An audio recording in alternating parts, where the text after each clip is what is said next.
Hey folks, welcome November 2nd and welcome to the Vitruvian Live.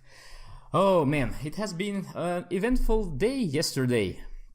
Wow, I was planning to talk about my first impressions of Red Dead Redemption 2, but then yesterday, it was a holiday yesterday in Belgium, and some friends of us invited us to go bowling. That's what happened first. So we went bowling.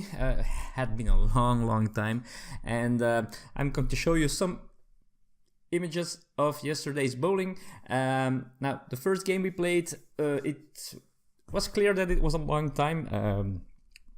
I lost that game. I was last. We were with 4 adults and 2 children who used the sidebars that keeps the ball in the outside of the gutter. But I lost.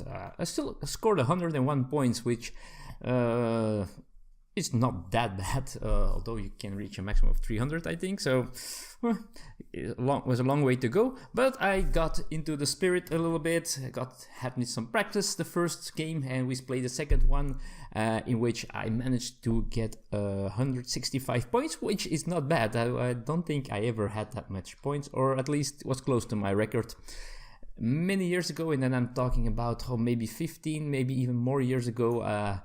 We went bowling more often, but I always thought it was something that wasn't that popular anymore. But there were still many people there, honestly. So that was a nice time. My friend Jimmy, he won the first game. He was second in the second one.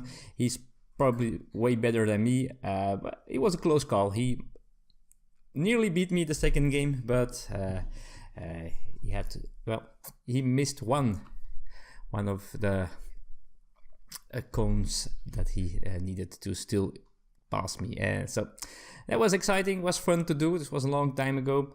And then we had a family dinner, but a family dinner with a lot of family on Elise's mother's side. I think about 30 to 40 people there. We went for dinner, and we had some food. Was okay food. And suddenly my father-in-law, he got a phone call from the central of his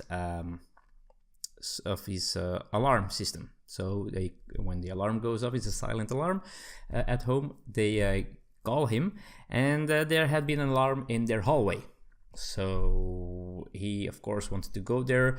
Elisa, suggested that Elisa and I would go and check out because there have been false alarms in the past. So we drove home to my in-laws' home, and it took about 15 minutes. It was it's not a long drive, but still 15 minutes away.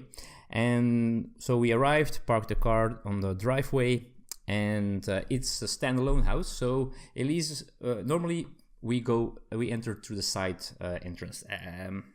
So Elisa went to the side, and I said to Elisa, I'll check the front door first. And so I came to the front door, and it was ajar. So it was about 20 centimeters ajar.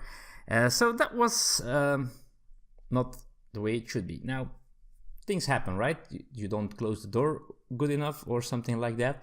Although I know they don't use that door normally, so they always go on the side door, through the side door, and so the other door is always closed. So that was not normal. So adrenaline rushed in, of course, because it of course, you don't know what's happening, right? You don't know if there's someone there, if it's just some stupid thing that the door wasn't closed well enough. So open the door, turn on the lights of the hallway, open the door to their living room. Also, all lights on immediately, but I couldn't see anything. I couldn't also see any signs of burglary. The door was also not forced in any way. So I went into the hallway slowly, and in the meantime, Elisa was calling her parents to say the door was open. So going to the hallway, at the end there is their doors to the bedroom, to another small sleeping room, bedroom, and to the bathroom, and all those doors were open, which of course you don't notice when you're there as on a normal day, but which looked strange to me, because normally I think they shut their doors. So when I reached the bathroom, I looked, the door was so a little bit open. I looked, and the one of the first cupboard, the first closet was open, and there was stuff lying out of it. So of course that at that moment, well, I asked Elisa to ask her parents on the phone if they were doing something in the bathroom before and some closets were open. Of course, it was not the case. And well, that moment we decided to leave the house again. So we went back outside, we closed the front door, went out through the garage, so that if there was still someone there, they didn't have an easy escape route up front. Also, of course, you need some defense. You never know what crazy nutcase is breaking in. So I took this wooden hammer out of the garage, and well, we just called the police. So we waited, and a couple of minutes later they arrived. One went in. No, I think they went around the back to the yard, to the garden, and there they immediately noticed that the bedroom window was forced and opened, and so that's probably how they got in. A very dark space there, nobody can see that what's going on there. So yeah, they were a victim of a burglary, and police went inside. There was a second police car, so there were four of them. They swept the premises, the house, the backyard. There is a big field behind their backyard, so they checked there, but of course it's hard to find anything there. And when the house was cleared, we entered, and oh man, it's an eerie sight. Look, seeing everything. Well, they got into the bedroom, the bathroom, the second bedroom, and apparently also got upstairs. There is a desk there. They looked in some cupboard, some of the cupboards there, and they looked into 2 drawers in the living room, but in the bedroom and the bathroom and the second bedroom there, oh man, it's a very strange sight. So they apparently just opened something and they clear it out in one sweep. Everything was lying on the floor. All their clothes were lying on the floor, all their towels and all those kinds of things. And that's a very eerie sight. All the closets were open. Oh man. So now, luckily, no one got hurt. They didn't took much. So they only found some jewelry that they took with them.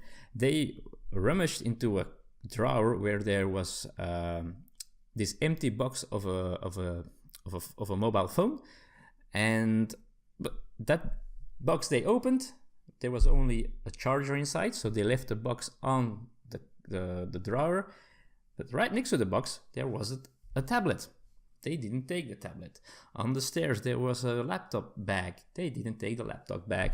So they only took a couple of rings and I think one set of earrings as well, which of course not good, because you should stay out of people's property, but in the end, it was not the worst. Now, just looking at how it looked, the closets that were open, everything on the floor, that's an eerie feeling. That's just crazy. Now, strange thing is, apparently tomorrow Elisa went there to help them clean up a little bit, and apparently a couple of houses down the street, there also had been a burglary the same night. Their safe was stolen, so they took the safe with them, and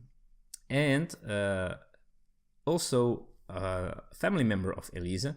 They live in the house nearby here, a little bit more nearby here. So, but not next to her parents or something like that. When they came back from that family dinner, they noticed the car leaving and their security light was on, and there as well has been attempts to break in. So yeah, winter time is here. it's dark sooner now, and the bad people are roaming around. So that's sad. That's really sad. So yeah, that what happened. I tweeted about it yesterday. But everything is okay. Nobody got hurt. They didn't take much. Of course, what can I say? We of course already took some precautions at our place. Now we are not that easy to reach from our backyard. From the front, we have a lot of light here. We have a street light. We have our own light. So it's not that it's really anonymous when you are outside our house. So it should be okay. That we took some precautions with our house keys and stuff like that, just to be sure. Well, yeah, a warned man is worth two. That's what they say here. I'm not sure if it's something they say in other languages. So yeah, that was what happened yesterday. Not so nice news, but I'm glad everybody is okay. So that was just in case you were wondering how these things went. That was it for today. Maybe a longer one than normal, but it was a longer story. Again, thank you for watching my Vitruvian live vlogs. I hope you enjoyed them, and I hope to see you all tomorrow. Tomorrow will be the next one. See you then. Bye-bye.